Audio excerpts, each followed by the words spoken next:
Okay, so welcome to the Endless Honeymoon podcast. Oh, we've started. Yeah. Hey, I actually wanted to make a quick adjustment before we begin of the way I wear my headphones. Okay. Based on our conversation about DJing with Caleb last week. Oh my God. I just am going to be wearing my headphones like this from now on. That is how I wear mine, but for a much less cool reason. What's your cool reason? I'm trying to hear if my child is screaming. Oh, it's similar concept though. You want to mix together the podcast with what's coming through your studio monitor, which is the sounds of your child wailing and thinking, "Mommy and Daddy, why don't they pay attention to me? They're always podcasting." I have a question. Yes. Why have you sent me two different links to very expensive DJ equipment? It's not very expensive. $1,800? I think I could get the one I want for $1,000. That's a lot of money first, and like it's going to be so annoying. It's just going to be like on the floor all the time. But you know what? I had a realization, by the way. It could be a new avenue for me to create. Do you know about content creation? Life is content. Everything is content. And I was thinking I could have a cool setup upstairs in my office, and I could just record me doing sets and put them out. It's like your favorite comedian. Now just sit back, chill out, and listen to a 2.5 hour tech house mix. You know, what do you think? I just think you should spend about $300 on it. Well, I'm not getting $300. You know, this is the thing, Natasha. Why don't you rent equipment for 2 months? This is the thing you might not appreciate. You spend beer budget, you don't get champagne. You know what I'm saying? And I don't want to be upstairs drinking beer. I want to be upstairs with a bottle of Dom. Dom, do you know what Dom is? Dom Perignon. Do you? Not really. Is it Perignon? Perignon? No, it's definitely not Perignon. What is I think it's like Dom Perignon. Yon. Yon. Yon. Anyway, we got some feedback from our listeners about, this is a secret dump, by the way, so I'll get ready to dump. We got some feedback from our listeners about my plan to DJ. A lot of people saying hobbies are good, don't let your age stop you, stuff like that, you know what I mean? And this person has an interesting thought. Maybe just DJ at family occasions or social events, sometimes practice, but don't do it too often. Well, first of all, the social and family events, that I'm the main person who cares about it. So why should he do it around me all the time? How often does this person think we're having bar mitzvahs? I'm not trying to be a bar mitzvah DJ. I'm just trying to cool out and drop some fat beats. What's so wrong with dropping a fat beat or two? Here's what I need everybody to do, our listeners. Write to Rain. I'm gonna find the controller that I want is called a Rain 1, and I've asked them repeatedly to give me a free one, and they have not bitten. They wrote me back every time I hit them up with but unfortunately it is a bot that says, "Thank you for contacting Rain. We will contact you with a response to your inquiry as soon as we can." You think you're the first person to want some free DJ equipment? First person of my stature. You know how many people at my level are starting to DJ? You know what I'm saying? So here's what I need our listeners to do. Hit up at Rain, R-A-N-E, not R-A-I-N, Rain DJ, and say, Moshe Kasher is my favorite DJ, but he hasn't DJed for 20 years. Please give him a free Rain 1. I just figured out what's happened. What is it? I'm having a midlife crisis? No, the pandemic made all male comics want to do music. What do the female comics want to do? Probably music. I don't know. I'm working on a song too. You are? Yeah. Is it about me? No. Oh, really? I wrote a song about you. What is it? It's called Sweet Natasha. Do you want to hear it? Maybe after we're done podcasting. You don't want to hear the... Okay, fine. What is it? No, it's okay. I just thought you would want to hear the romantic love song I wrote about you. Okay, yeah, let me hear it. It's fine. I'm good. No problem. I've been working with a producer on it. So, not a big deal. It's just Robin Thicke. But that's fine. Okay, well, I can't wait to hear it, honey. It's nice. You know that? Yeah, it's really it's called Sweet Natasha, and it's about you in some ways. Anyway, it's a secret dump. Write to Rain DJ at Rain DJ. Let them know that I need a Rain 1, and that I'll document my journey back into the dropping of fat beats, and then I'll start. What would we call it, Laura? You're young. It's not a vlog, but it's like a long upload on YouTube just of me DJing? What is like hours long? It's not really a live stream, although the live stream would be a good idea too. I could do it live. Wait, you think people want to tune into an hours long DJ set via Vimeo? Here's why they will. Okay, they're not going to be watching the whole time. It'll be the same way they consume this podcast on YouTube. It's going to be in the background. What they really want is just some fat beats to hang out to work. Where do they work? They work at a steel smelting plant. They work at they might work at a fishery where they're putting herring into cans. They might work at a grocery store. Our producer Laura's raising her hand. You have a question, Laura? She says I should call it lo-fi beats. / 10 hours long. But also, how do you know it's lo-fi beats? Like he likes like all I'm saying, but he likes fast and annoying 90s so techno. It'll say that. It'll say fast annoying 90s techno / 10 hours long. And people can log in and they can do their work, and in the background my fat beats will be getting dropped. All right, honey. Well, hopefully Ryan Tech, what are they called? Rain, but not Lorraine like in the sky. RANE. Here's the real thing. Maybe they'll give you a free DJ controller, Rain 1, yeah. Or controller. Pioneer. Listen, I'm not picky. Pioneer, if Pioneer wants to do it, they can do it too. I mean, Rain just happens to have more scratch-focused DJ controllers, but Pioneer's top of the line. So I would love a Pioneer or a Denon. I have a question, Moshe. Yeah. How many surfboards do you have? I have 1, 2, 3, 4. I have 4. And I have I actually have probably more like 7, but 3 of them I've given to other people. And how many RVs do you have? I would just the one. Oh, you mean including trailers? Yeah. 3. Why? Because your whole thing with DJing is that you need a hobby. Let me ask you something. How many pairs of gloves do you have? How many? That's not a hobby. How many furs do you pretend you don't wear? A hobby takes away from your time and energy. How do my RVs take I'm away just from saying you have 2 huge hobbies. I don't know. RVing is not a huge hobby. When you have, if you do DJing on top of surfing and RVing, then it's kind of like you're crossing over to a different realm. Here's a real thing. That might just be who you are. when I hear this stuff, all I hear honestly is jealousy, because you wish you had a cool hobby and you don't. I know, our daughter's so sweet. She knew I was taking tennis lessons. She's like, Mom, when are you going to take your tennis lessons? That's what I keep saying. And then I'm listening to this podcast to this like spiritual teacher, and she's like, unless you can help yourself, you can never help anyone else. You have to love yourself if you're not taking care of yourself. And I think that's a hard lesson as a parent, because I feel like you can let your needs go to the wayside way more than I used to let them. That's what I'm saying. I used to live only for myself. I keep telling you to do that. I keep saying find something for yourself. My spiritual teacher, the great Skrillex, once said, are you guys ready for the drop? I mean, I do love a good drop, honey. I know you love a drop, hon. I think you might actually enjoy. Here's the thing. I wonder how good I'll be after 20 years off. I'm kind of curious. Will I be able? If you start to DJ, I just can't talk about it with you. We've talked about it a lot on the podcast already. Well, but I thought that was to talk you out of it. Anyway, somebody in my comments said, I'm a 48-year-old DJ. Well, what would you tell a 48-year-old if he wanted to start stand-up comedy? And he thought he was like making the point that I should start DJing. But the thing is, if I had a 48-year-old friend that was like, hey, I want to start stand-up comedy, I'd be like, definitely do not start stand-up comedy. At 48. It's a little late. How old were you when you started that? Started what? Stand-up. 48.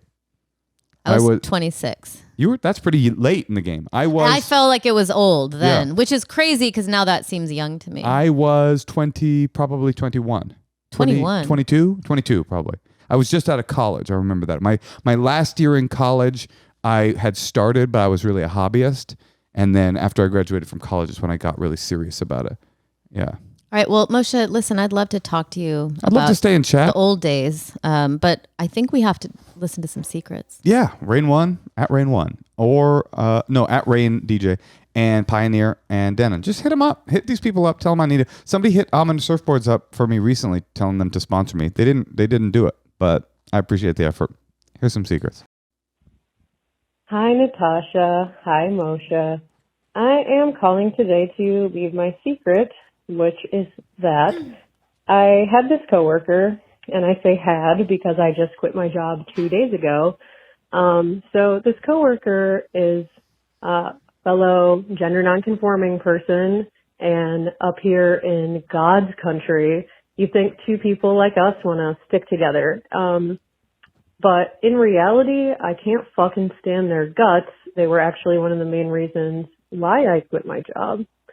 They're one of my least favorite kinds of people, which I would describe as a victim narcissist, the type of person who is just incessantly talking about their problems, no matter what you say. And it just got really fucking old. I was doing about 8 hours of emotional labor every day just to be around them, and it was fucking draining me.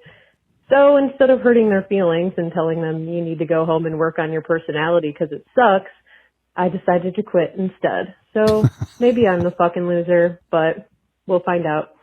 Anyways, just wanted to thank you both very much for helping me and my partner get through the pandemic. Love you. Love the pod. Thank you and take care. Bye. Here's the thing. You want to know what real equality is? Real equality is when you get to the point where trans people are dickheads and jerks just like everybody else, you know? You're like, everybody has gotten to the there was some saying in Israel where they would know that the Israeli state was a success when there were Jewish prostitutes and Jewish thieves. Not that there's anything wrong with being a prostitute. It's not equal to being a thief. But the point is, that's to me, being a non-gender, non-conforming person and disliking your gender non-conforming coworker, that means you've gotten to real equality. Right. And it's so hard because when someone is emotionally draining like that, you have to take care of yourself.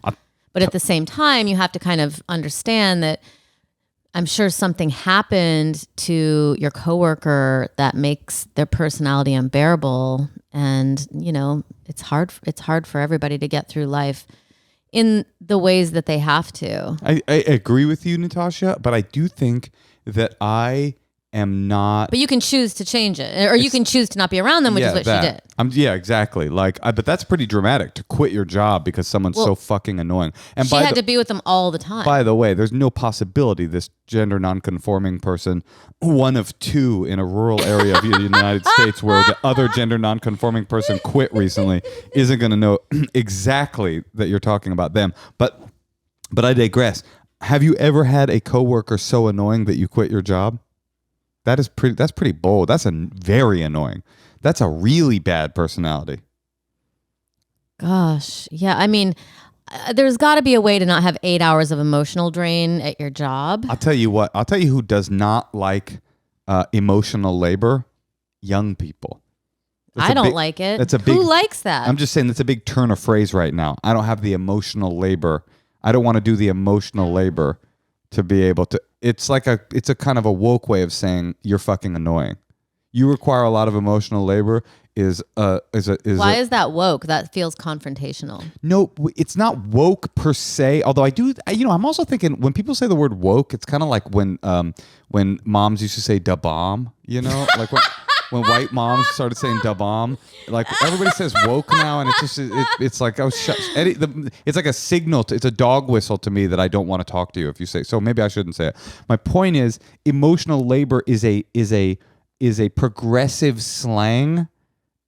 It's like in the milieu of the progressive slang world. Emotional labor, folks spelled with an S, praxis. What's your point? Just that's my point. I guess my point is that I would love for people to write to Rain DJ. Hit them up. Okay, so I'm sorry. You know what? I'm sorry. Yeah, I'm sorry for her. I'm sorry they don't get along. Maybe they'll get along some other time. I did think you should. It was really tough for me there at the beginning of that secret because the person calling said a fellow gender non-conforming person. So it's like you shouldn't call them a fellow. Okay, that was actually very disrespectful. They're not a fellow. All right, let's hear another one. Hey Tosh, hey Moshe, love the show. I have a weird thing. It's kind of a secret. Only my husband knows about it. I found while I was shopping the other day just some tall kitchen trash bags. at Walmart, and I decided to get a scented trash bag. I got lavender scent because I really like lavender. And it turns out the smell is more like sexy men's deodorant or cologne, and it makes me horny. My trash bags make me horny. He thinks it's funny, my husband, and I'm pretty open, so I would probably tell my friends about this, but I haven't, which makes me think that maybe it is a secret.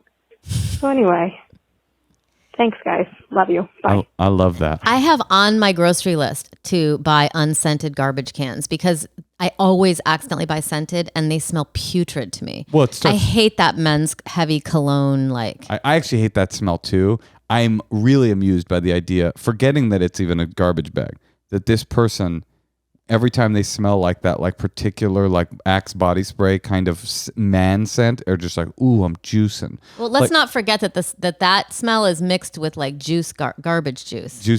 Garbage juice, pussy juice, lavender powder. Have you ever gotten horny from a smell? Has a smell ever horned you out? Probably. Really?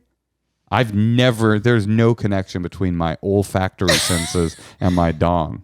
Oh, definitely when I was young and like if I used to smell obsession for men, it would make you horny? Horny? No, it would make me like romantic or like feel even now if I smell clove cigarettes, I might like feel romantic for when I first met you. You have an association, but I'm talking about you get engorged.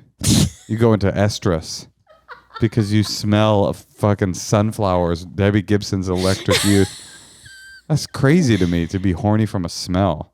Why? I just don't have any. You know what else? It reminds you of something. Sex? A sexual encounter? It's the only thing that will make me horny is if I think about like sex. Not if I think about like, oh, lilies. If I smell a certain cologne, still it will make me like reminiscent. Like what? Is it the cologne I wear or? Yeah, I like your cologne too. It reminds me like when we used to go out before there was a pandemic. All right, let's play another secret. Hi Moshe, hi Natasha. I have a really big family secret that I'm the only one who knows about it. I'm kind of just waiting for the right moment to ruin a holiday. I got really into genealogy in the past year or two. My dad was adopted. We met his birth mother in around 2003, and we never really knew much about his birth father. So I got really into genealogy, and I got everyone in my family to kind of do their tracing and see where they're coming from. And I recently matched some person who's also done it to my dad as brothers. So I found my dad. He has a half brother. And then I found out who this guy's father was. And it turns out my dad's father is also his uncle. Not in an incestuous way. His mom had an affair with her brother-in-law. So we have met him plenty of times. My dad was actually the pallbearer in his funeral, and I used to play catch with this guy in the front yard. I know that sounds a bit cliche, but that's what would happen. So my dad was the pallbearer at his own funeral and never knew it. No one else knows. I'm probably going to just blow up the family reunion one of these days. But as for now, I'm the only person who knows. That's my big family secret. His dad's... His dad's mother fucked her brother-in-law. So it's like if you... Well, I don't want to... if you... had a baby out of wedlock with my brother. Then who the dad then my would. brother would be both his father and his uncle.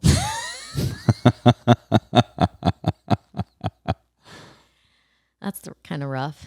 I mean, it's kind of rough. It's funny that you, caller, have not just told your dad. It's interesting. Maybe that would be kind of, I don't know. I feel like that's something someone should search out on their own. If he's trying to search out who his, if he's trying to know it, I don't think you should burden someone with that. With the fact that your dad was your uncle and that you were already a pallbearer at his funeral? Yeah, why go there? Right. I guess so. I guess I don't know what it's like. I know who my father is. And so in that way, I'm superior to this guy's father. All right. Well, listen, Moshe, I have to go tend to my child. Oh, do you have oh, you mean you're an Uncle David's child? You have a child other than the one that is both of ours? No, our child. Our child. All right, let's do it. You know why I love to raise our child with you? Because I'm the bomb. You are the bomb. Yeah, you know what? You're not woke. You're the bomb. Hey, if you're the bomb, if you have a bomb-ass secret and you'd like to drop that fat beat on us, give us a call. 213-222-8608 and drop that fat secret on our bomb-ass hotline. Or if it's a little more complicated, you can send us an email. Or if you want to be on the podcast, send us an email at endlesshoneymoonpod@gmail.com.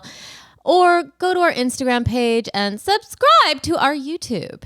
So you're just incapable of saying subscribe without sounding like our 8-year-old neighbor now. That's how I want to say it, Moshe. All right. Well, however you say it, I accept it. Because you know why? Why? I look you. I love you, sweet Natasha. It's like that. It's a remix. All right, honey. Love you, I said. I love you too. In scratch language. All right. Techno. Please. House music. Gabber. Drum and bass. Down tempo. Trip hop. Acid house. Acid techno. Detroit techno. Deep techno. Minimalist techno. Deep house. It's actually one of the disco only house. genres I don't enjoy. And that is why it is all mine.